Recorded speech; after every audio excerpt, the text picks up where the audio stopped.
session. Thank you. Welcome today. We appreciate you joining us remotely. I would ask everyone who's not speaking to put their microphone on mute. It sounds like we're getting a little feedback. All right. I guess welcome. We're here to hear the case of Allen versus Allen. I'm Judge Jill Pullman. Joining me today are Judges Greg Orm and David Mortensen. We also have Lisa Collins and Tammy Berg on with us today just to make from our court, just to make sure things run smoothly and that this process is as easy as possible for everyone. Let me begin by just asking counsel to please make appearances for the record. Yes, good morning, Your Honors. I'm SARA PFROMMER, and I represent the appellant Kent Allen. Also online with us is my co-counsel, Kathleen McConkie. Perfect. Thank you both and welcome. I'm sorry? Thank you, Your Honor. This is Russell YAUNEY. I'm appearing on behalf of Rebecca Allen. She's now known as Rebecca Braden. She's listening in on the live feed, but is not on the channel with us. Okay, perfect. Welcome to you both. Let me just go through a couple of ground rules or housekeeping items just so we can hopefully have this process be as seamless as possible. As I mentioned earlier, if it's not your turn to speak, I'd appreciate it if you would mute your microphones. We will all do the same on our end. That will just help to avoid any additional noise or feedback while the person who is essentially at the podium is speaking. We would also ask the attorney who is not making argument at the moment to please turn off your video as well. That way we can focus on the person making the argument just as we would if we were in court and looking at the person at the podium. We will do our best as judges to kind of alert you if we have a question. Because it's kind of difficult, we will essentially raise our hand to let you know that we intend to kind of jump in there and ask something. If we do that and you're in the middle of a sentence, please finish your thought, finish your sentence. We're just kind of letting you know that we would like to get in to ask something at the next possible moment. So if you'll just kind of look for that, we'll do our best to alert you to that. Let's see what else. Sometimes there's a little bit of a delay, so we'll do our best to try to not speak over each other. And hopefully as we go, everyone will just become more and more comfortable with the process. We are live streaming this and recording just as we normally would do if we were in the courthouse. So there will be a recording of this available on our website after, and also people are listening in as we go. Can everyone see the clock? Okay, perfect. Ms. PFROMMER, did you want to reserve 4 minutes? Is that correct? Okay, perfect. All right. When you start speaking, please just state your name again for the record, just so that we are clear for those who may not be able to visually see what's going on. But we will go ahead with Ms. PFROMMER with your argument. Yes, of course. Thank you, Your Honors, and good morning to all of you. This is my first Webex argument, and I'm actually very interested to participate in this process. I've heard mixed reviews, but mostly positive, so hopefully all will go well. Again, my name is SARA PFROMMER, and I represent Kent Allen, the appellant in this case. Kent Allen is a veteran. He served his country, and not only did he serve his country, but he was injured in his service. And he was injured so seriously that the Veterans Administration and the Social Security Administration have both agreed that he is 100% disabled and have granted him that status and pay him benefits accordingly. I want to start there because I think the fact that Kent Allen is a 100% disabled veteran has been given short shrift in some of the rulings in this case, in particular the ones that we are appealing. And I'd like to start off with the issue, which is certainly the largest issue in monetary terms, and also one of the most devastating issues because it's resulted in a contempt finding that has created all kinds of problems for Mr. Allen. And that is the court's award of half of Mr. Allen's lump sum disability payment of I will use $90,000. It's a few dollars less than that, but $90,000, which was the net lump sum disability payment that was made to Mr. Allen when the Veterans Administration determined to increase his disability percentage from 30% to 100% in 2016.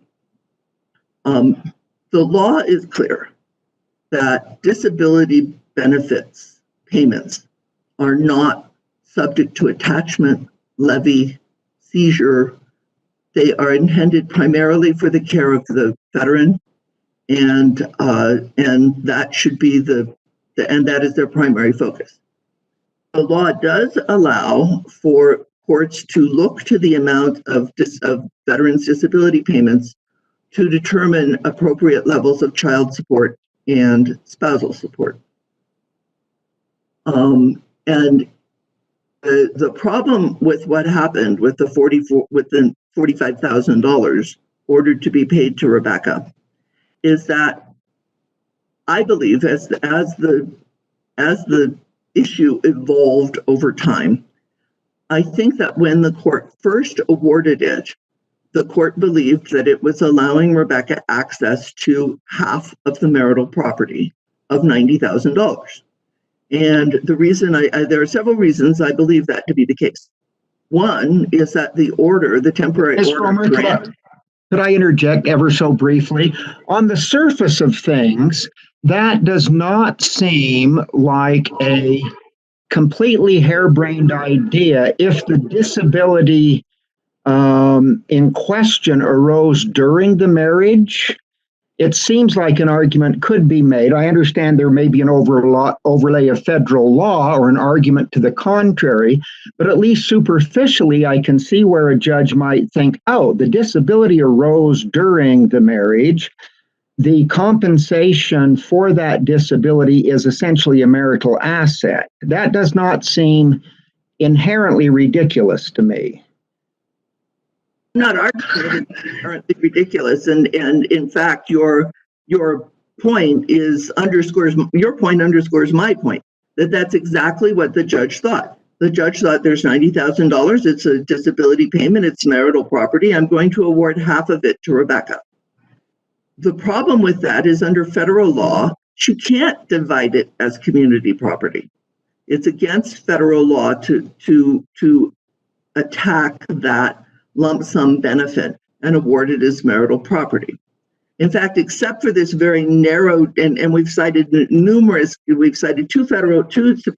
Supreme Court cases and then some state court cases that have come to that same result. So I'm not saying that it's a ridiculous idea that you can divide a lump sum payment by in half. It's that this and give a spouse advanced access to that portion of the marital property. This particular lump sum payment, you can't do that with. And Mr. Mortensen, you're waving your hands. A question. So I understand what you're saying, and the law is interesting as far as going in and especially attaching those veterans' benefits before they're paid or as to future income streams. But I just want to ask you this question. If the court had decided that it wanted to award alimony and it wanted to award it as a lump sum, because our law clearly allows lump sum payments. It doesn't have to be a monthly payment. It could be a lump sum payment. If the court says, knowing that he has the money in the bank already, I'm going to just say that the money's available, she has needs, go through the Jones factors, and I'm going to award this amount as alimony, not calling it half of the payment, but it's the same number. Does that make a difference? No, Your Honor, I don't think it does. And which is not to say that I don't think that I think the law is such that the court could have looked to the fact that there was $90,000 sitting there, except the testimony was quite clear on behalf of Kent Allen that the $90,000 wasn't sitting there by the time they had the hearing, that he had used it all to move to Utah and to take care of his own personal needs. He had been living for several years on a 30% disability pension when he should have been getting a 100% disability pension. That was part of what that was for. But the court could have looked at the $90,000 and said, I think Rebecca deserves some alimony, and I think she deserves, and I'm going to award her some, and I'm going to look to the fact that this $90,000 is sitting there to inform my decision. But this is where the Jones v. Jones test comes in.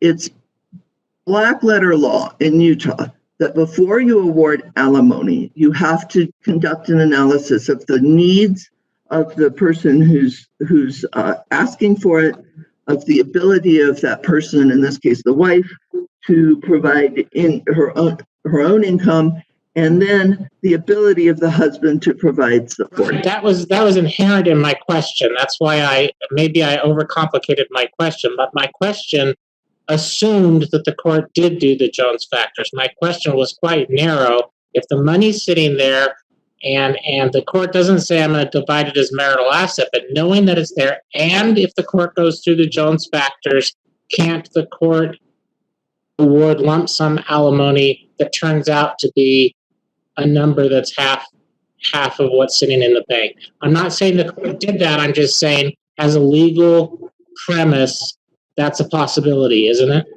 In theory, if the court had gone through the analysis and had gone through the factors and had determined coincidentally that there's $90,000 sitting there, it's still sitting there. Rebecca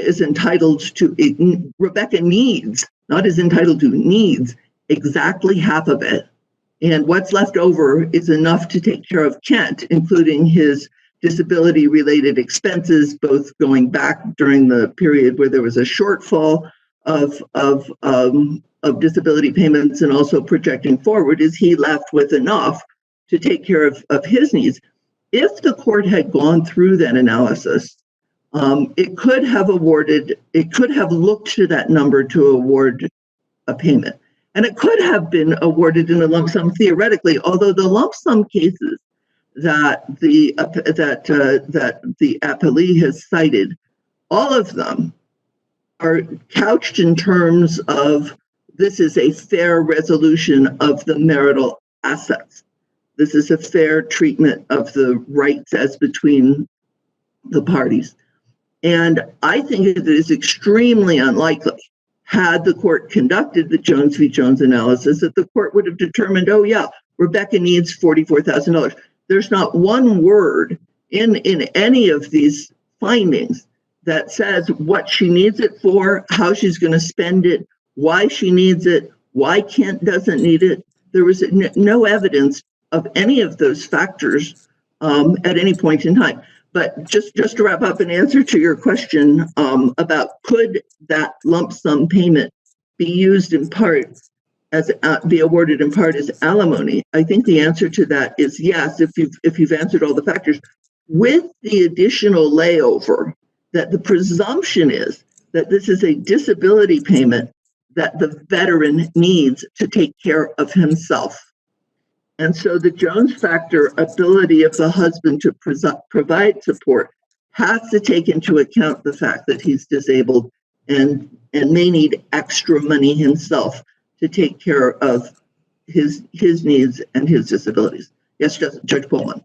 So I think I have what might be a compound question, but the first part of it is that Judge Bernard's Goodman, when she received the objection filed by Mr. Allen initially, she went into that hearing, we can see this from the transcript, that she went into that hearing thinking this was a contract issue. She saw it maybe the way you did, that perhaps the commissioner awarded this because they had this contract. But she said at the end of the hearing, actually, this is very different. This is actually spousal support. And then she went through the Jones factors and said she has need, he has this money. I'm going to affirm essentially the commissioner's recommendation. And also in that recommendation, of course, there was the requirement that the parties account for the money that they received and spent of that lump sum award, right? So that the court in the very end, in compiling the final decree, could go back and reapportion if she felt that those amounts were inappropriate. So I guess my question is, didn't the court in fact do the Jones factors as early as November 3rd, 2016?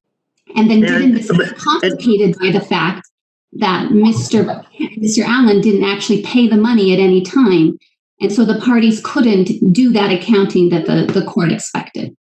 Right. Well, my response to your compound question will be twofold. The first is that the court didn't do the Jones v. Jones factors. There was no evidence adduced at any point in time. There's no finding in the temporary orders that $44,500 is what Rebecca needs, and so or what Kent can afford to pay. And so she may say, there's this $44,000 sitting over there, and I think Rebecca is entitled to it, and so therefore I've done the Jones v. Jones factors. But that's not how Jones v. Jones is supposed to work. There's supposed to actually be evidence. And again, the presumption is that this money belongs to Kent. It's not marital property. This money belongs to Kent. And so before the court just goes handing $44,000 of it to Rebecca, there needs to be some evidence in the record that $44,000 is in fact what she needs. And there's not a single factual finding in the temporary orders. All it says in the temporary orders, it doesn't even say spousal support in the temporary order that was issued on October 27th, 2016. It says, respondent shall pay to petitioner $44,500, half of the VA past due benefits award, to allow her to have the means to obtain housing which is more appropriate. That language is also perfectly consistent with allowing a party to have early access to her share of marital assets, which is what a lump sum payment certainly looks more like, especially when there hasn't been any evidence of needs of the wife and needs of the husband and so forth. And in answering the first half of your question, I've forgotten the second half of your question. I have too. I'll try to remember it as I'm following up on your answer there. So let's say they go to that hearing and the court's like, there's really no dispute here that she needs money in order to get housing, appropriate housing to take care of this family. And he doesn't dispute that, right? He's arguing that she's not entitled to it as a matter of. Well, he might have. He might have. Because at the same time, he had also given her $5,000 of the part of the lump sum payment he got from the Social Security Administration. She received a lump sum payment of $11,000 for the increase in disability payment by the Social Security Administration. She had lots of money, and so he might have contested, had that analysis been done, whether she needed part of his $44,000. Part of his $90,000 in order to get housing more appropriate. But also, what is housing more appropriate? She needs $3,000 as a security deposit on a nicer apartment. She needs, what does she need, especially compared to what Kent needs? That's why you have to do the analysis under Jones v. Jones.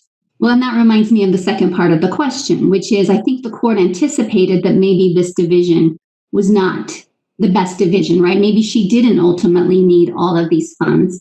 And so left open the possibility that if the parties accounted for these funds, the court could then make an appropriate adjustment at the end of the case. And I'm asking, was that not appropriate? And was that compounded or was that complicated by the fact that he never paid the money? Yes, and Your Honor, that's a sort of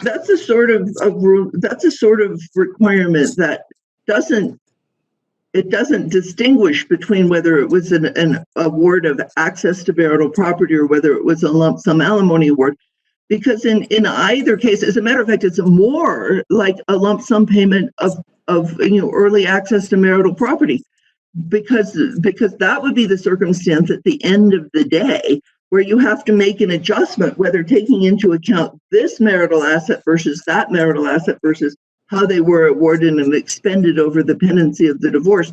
Does it come out right at the end? But correct me if I'm wrong. I mean, don't courts sometimes in temporary orders, they make the temporary orders, but courts later on do a full Jones analysis and may determine that the amounts weren't exactly as they should have been. Does that not happen with alimony? That does happen, but it didn't happen in this case. It never happened at any point in time. It didn't happen at the time of the temporary hearing. It didn't happen at the time of the issuance of the final order. In fact, the final order specifically says, I don't have to do that analysis. And my plea to you is that I think you do have to do it, and you especially have to do it when the thing you're looking to make these payments is an asset that is protected from seizure, levy, and attachment, and is presumed to belong to the disabled veteran. You especially have to do it. And And there's simply no evidence. And not only was it not done, the court admits it didn't do it. It says it doesn't have to do it, but there are no there's no evidence that $44,000 is even remotely resembling the appropriate amount. And Kent Allen was never given the opportunity to say $44,000 isn't what she needs. $44,000 is too much. You're out of time. I see my time is out, but Judge Mortensen is still waving his hand. It is up, and I'll let Judge Mortensen ask his question, and feel free to answer that. We will make sure you get your 4 minutes on rebuttal since we've taken so much of your time asking questions. Thank you. I appreciate that. Here's my question. Were we to conclude, looking at everything globally, that we think the commissioner got it right in the first place, that this is a matter of contract law, that while the federal law might say it's his, he still has the right to contractually give the money away. If we were to conclude that the commissioner got it right in the first place, could we just straight up affirm on the basis, where we have the power to affirm on any basis apparent in the record? Can we reach back and just say we think the commissioner got it right as a matter of contract law? Well, no, Your Honor, for several reasons. First of all, the contract entered into was in contemplation of the divorce going forward in Texas, Kent sharing joint and legal and physical custody with his children, and Kent remaining in Texas so that he would be able to do that. That didn't happen. She anticipatorily breached that contract, and contract law makes it pretty clear that if one party breaches, then the other party is not obligated. And she picked up the kids and moved to Utah without actually even letting him know. She found out after the fact that was happening. So I think it would be inappropriate to award it as a matter of contract law when there's a serious question as to whether the contract is even valid under contract law. But there's another factor, and we cite the provision of the the federal code in our brief, that the statute that prohibits levy attachment seizure, I think it's 38 USC 5301. And I have to apologize to the court because there was actually a miscite in one of my sites that said 3101 and it should have been 5301. 5301A says no levy attachment, et cetera. 5301A1. 5301A3 says a person who is entitled to this can't give it away, can't pledge it, can't assign it, and that is sort of like a spendthrift trust kind of provision, that says any attempt to do that, any instrument that does that is void. Is that what that statute says? So in answer to your question, Your Honor, I said, first of all, I believe the contract can't be enforced because it was anticipatorily breached by Rebecca. But second of all, under federal law, Kent didn't have the authority to give that away to her. Are there any further questions? Not at the moment. So thank you very much for your argument. Like I said, you'll have 4 minutes on rebuttal. Okay, great. Thank you. No, I'm turning off my microphone and my camera. Perfect. Thank you very much. Mr. Yauney. Thank you, Your Honor. Just as the brief opening portion, I certainly agree that where Mr. Allen was a member of the military, we generally accord some sense of respect and appreciation. But I think the portion that keeps getting missed whenever Mr. Allen tries to bring this argument up is that, yes, he was injured, and when he was injured, his entire family suffered. It wasn't just him. And so the military has gone through the process of determining that in some way, shape, or form he was entitled to that, to some sort of compensation because of the actions that happened and because of the income that he lost. All of those things that the military relies on are the same things that impact his family, his 5 kids. And so to suggest that the rest of his family should be ignored, I think it runs contrary to, frankly, the established law, but also public policy. It just isn't appropriate that his family and his kids be be left out in the cold, literally and figuratively. I'm happy to address this issue of the propriety of the award as alimony. If there's any particular area that I should address first, I'm happy to start there. Otherwise, I'll try and go substantially in the same order that it was presented. Really, it seems like this comes down to one big question to me, and some of the questions that were asked by the panel, I may be wrong, but before being here, it seemed like this came down to one big question: was this award a property award, or was it an alimony award? Mr. Allen, in his final brief, he indicates that he doesn't have any dispute with the trial court's discretion that was used. And so really what that tells me, at least, is that if we're looking at this as an alimony issue, he's not saying that there's not the trial court didn't abuse their discretion. What's being repeatedly argued is that this was never and never ever an alimony award. This was a property award from day one. And then looking through some of the documents that was filed in anticipation of trial, the allegation was made that essentially the trial judge is trying to go backwards and fix a problem, and create and turn what was intended to be a property award into an alimony award. So if the issue can be resolved on that question, was this an alimony award or was it a property award? We don't really have to go down the rabbit hole of discretion in a way, because it seems like they specifically said we don't have a problem with this as a matter of discretion. We think that as a matter of law, you cannot put this into an alimony category. And so in support of that, they suggest that no findings were ever made in support of the alimony award. First of all, there's a problematic portion of that argument, and that's because Rule 52 doesn't require, in a motion hearing, doesn't require that findings be made. The relevant portion of subparagraph A says the trial court need not enter findings of fact and conclusions of law in rulings on motions, except as provided in Rule 41B. And it does go on to say it shall, however, issue a brief written statement of the ground for its decision on all motions granted under 12B, 50A and B, 56 and 59 when the motion is based on more than one ground. This was a fairly typical motion under Rule 101 and Rule 7. It wasn't pursuant to Rule 12B. It wasn't a motion for summary judgment. It wasn't any of those. And so my experience is that one, the temporary orders, as just a matter of course, don't include all of the findings, and two, at times the commissioners are reluctant to actually include them because it can create issues if it's objected to, and there's some sort of de novo review by the judge. That's kind of irrelevant, but the point is that it's not required and it's not typically done. Yes, Your Honor.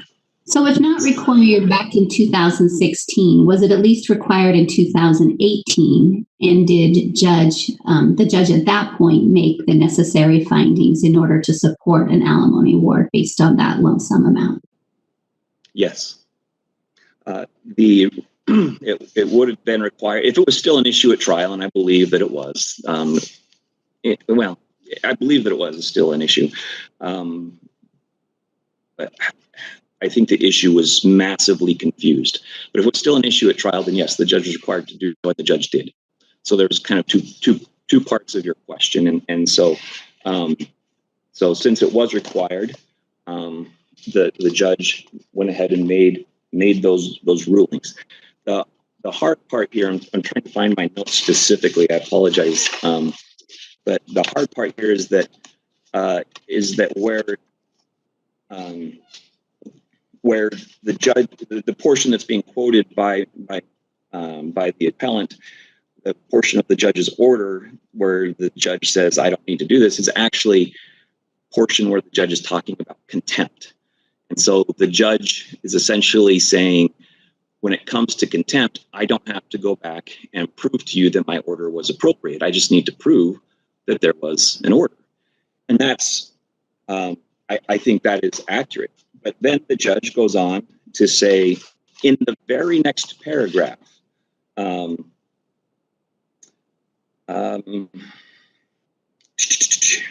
Tell us what paragraph you're referring to, just so we can make sure we're following along. That is a fantastic. I'm totally going to do that. I promise. And I don't know why I'm having troubles finding my. Well, paragraph 45, I know, is where the court says that the court does not have to conduct a statutory needs analysis and evaluation of respondents' ability to pay. I'm sorry, what paragraph was that? 45. Oh, yes, 46. I went too far in my notes. 46. Okay. The court then goes on to say, even if, however, such an analysis was required, the court finds that respondent had the ability to pay and that the needs analysis at the time of the hearing on the cross motions for temporary orders supported the $44,500 award to the petitioner and subsequent judgment against the respondent, and then the judge goes on to the next page and supports that ruling with specific findings that were in place at the time of the order. In addition, at the time that the temporary orders was made, the parties had submitted their financial declarations to the court, and those are part of the court's record. And a finding of, at the very least, a finding of need can be found when the judge specifically says that she was living in a house, in a halfway house, in a battered woman shelter, I guess. Halfway house. If you could just hold on just a second. I think we've lost Judge Orm. I don't know if we want to kind of suspend what we're doing. Let's pause for a moment and He joins us. stop the clock. And there's Judge Orm. Are you? Judge Orm, did you hear everything that's been said, or do we need to backtrack it up? You know what? Can you hear me? Yes. My internet conked out on me for approximately.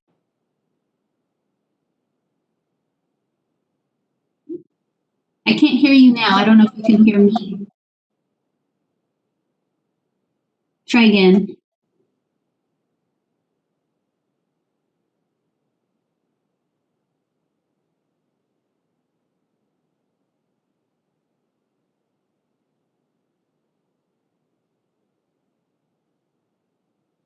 Judge Orm, can you hear me?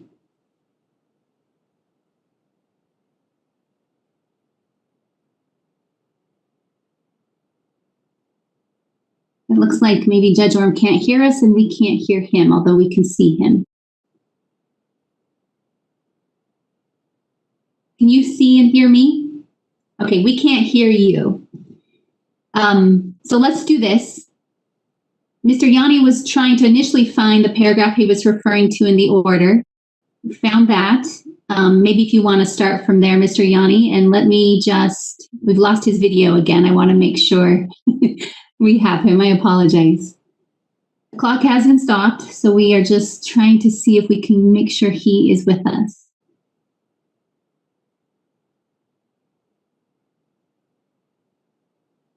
Judge Orm, maybe if you can use the chat feature, can you let us know if you can hear and see us?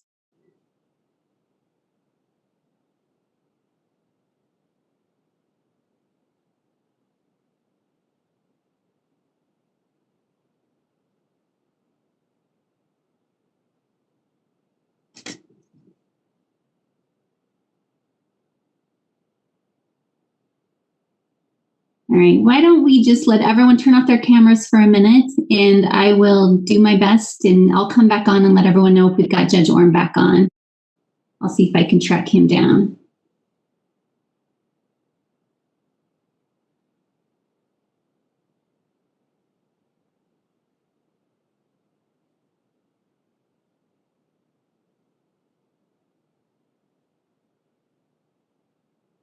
Judge Orm, I see you again, but I still don't think I can hear you.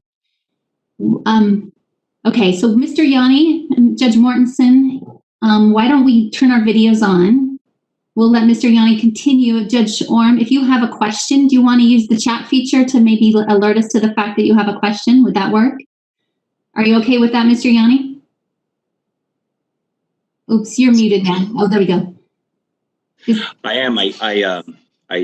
I welcome any questions, like if it needs to be more extensive or anything like that might come across in a chat. But yes, I'll move forward as you direct me. All right, so okay. Direct. So the portion of the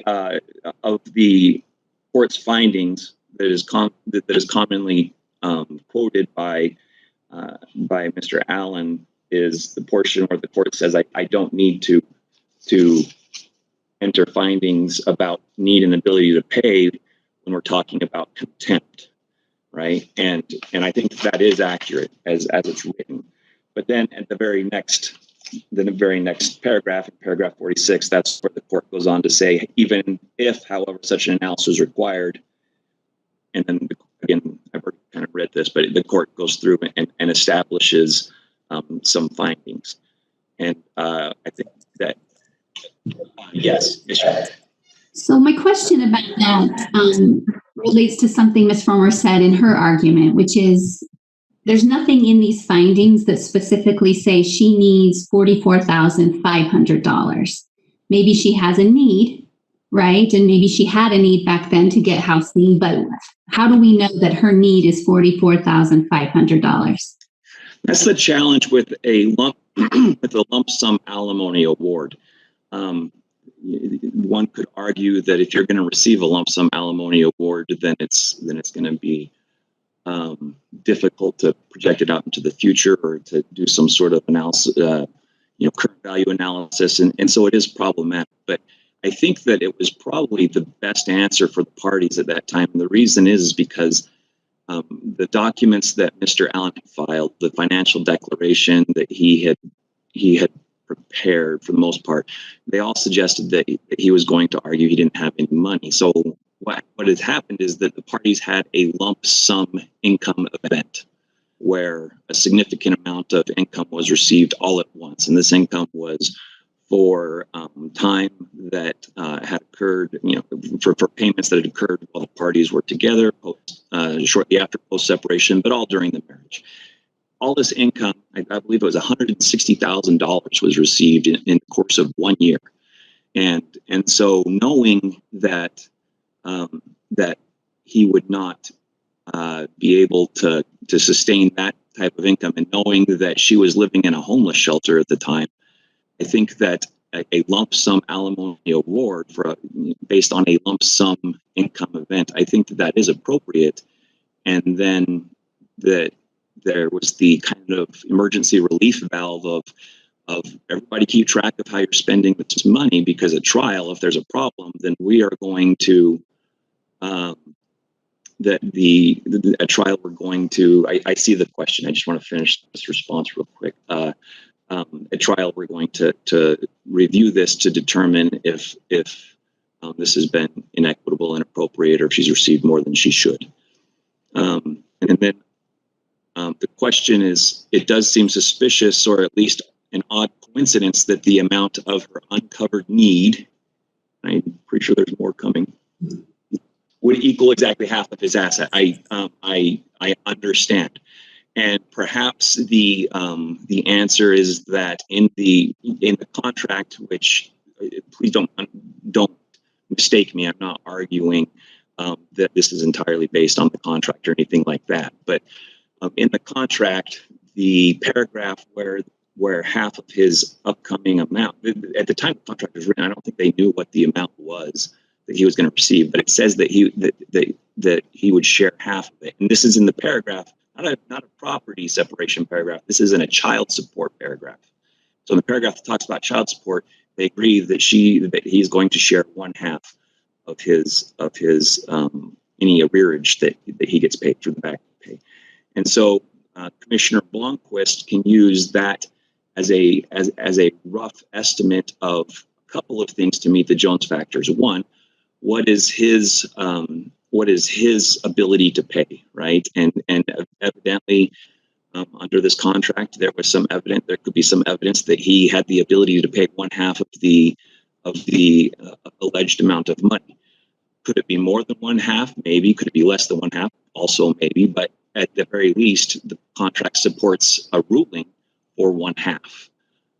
Even if it's not enforcing the contract, it just provides evidence of that ability to pay. And it also provides evidence of what the parties had agreed there would be a need of, if in terms of the ability to support the children, because again, this portion of the contract is entirely related to child support, that paragraph.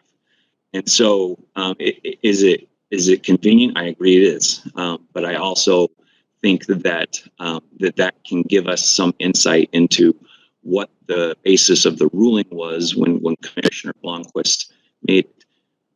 In addition, because the one half amount, because that language came from the child support paragraph and not from other paragraphs that talk about property or anything like that, I think that there's very little support for the argument that this was originally supposed to be some sort of property settlement.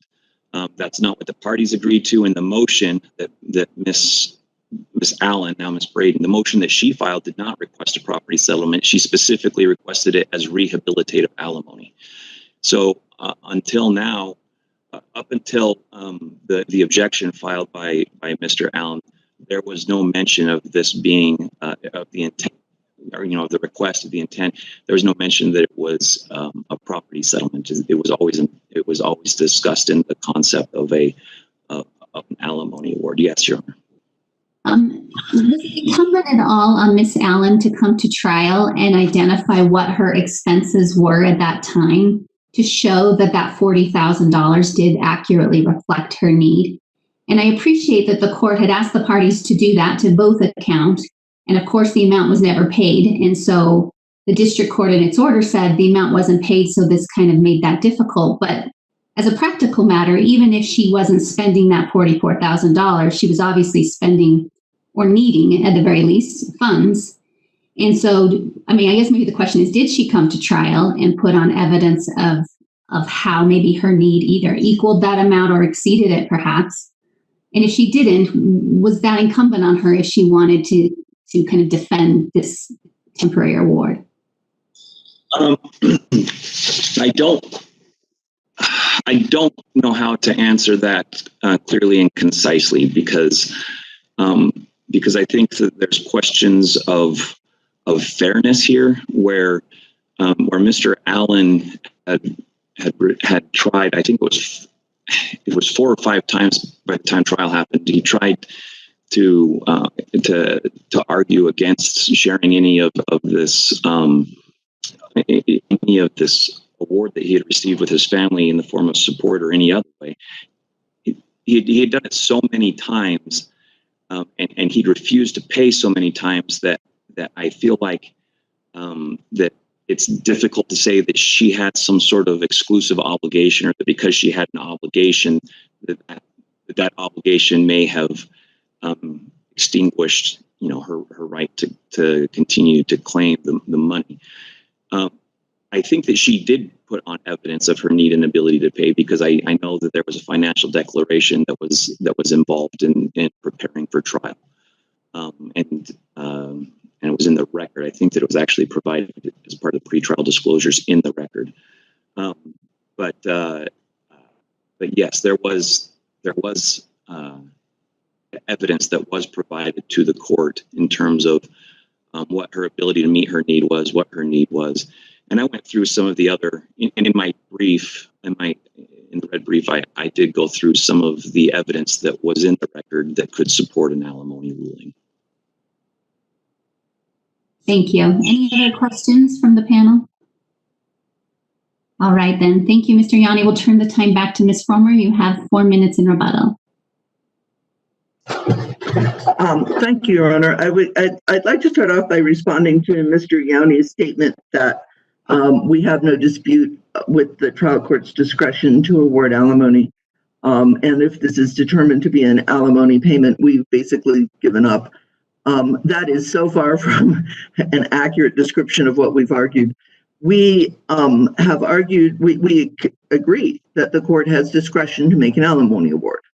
And we agree, as we were discussing before, that the court could have looked at these assets and determined by the appropriate application of the Jones factors that Rebecca was entitled to some portion of it, but that also has to take into account the things that the court has never taken into account, that is part of another issue we haven't even gotten to about the credit of the overpayments of child support.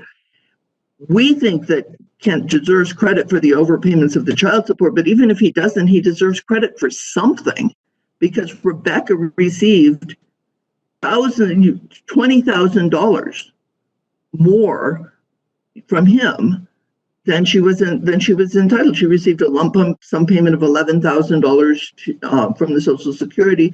She received $5,000 when Kent got his lump sum benefit payment from the Social Security.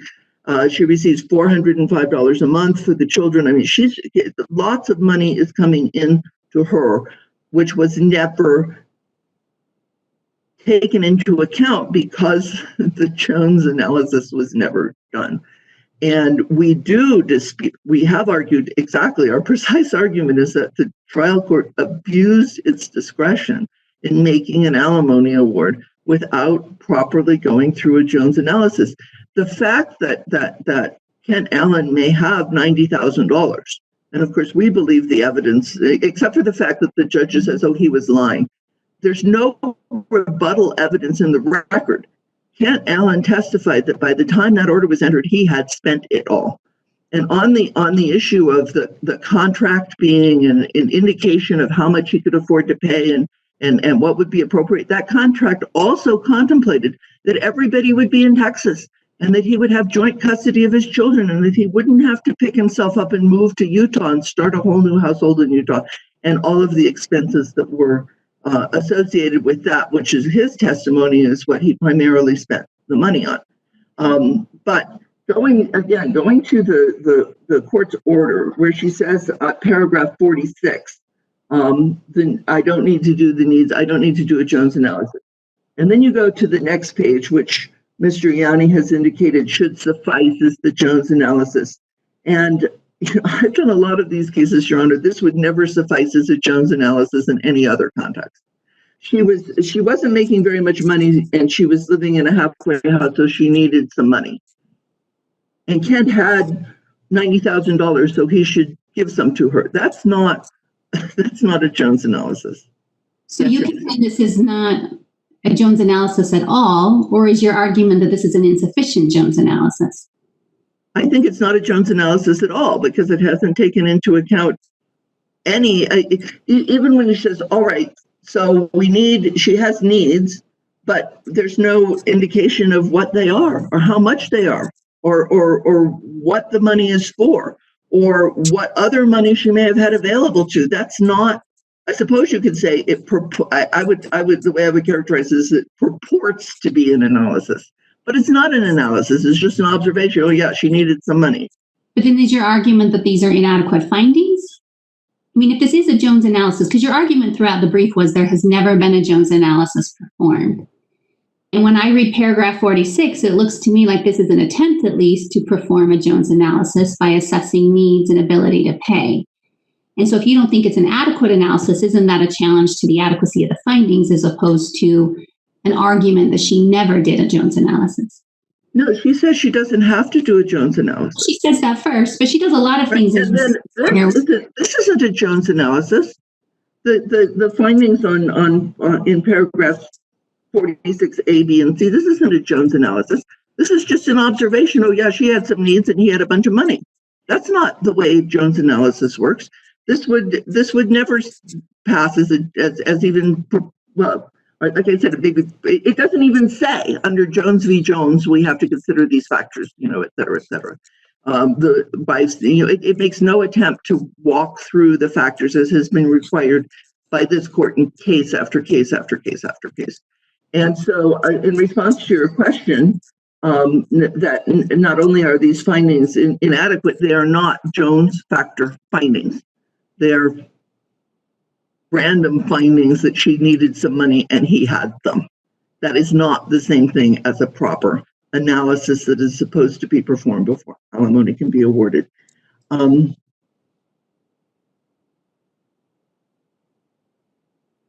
I see that my time is up, and I could probably continue talking for a while, but I could also stop now unless the court has any further questions. All right. Does anyone on the panel have any additional questions? All right.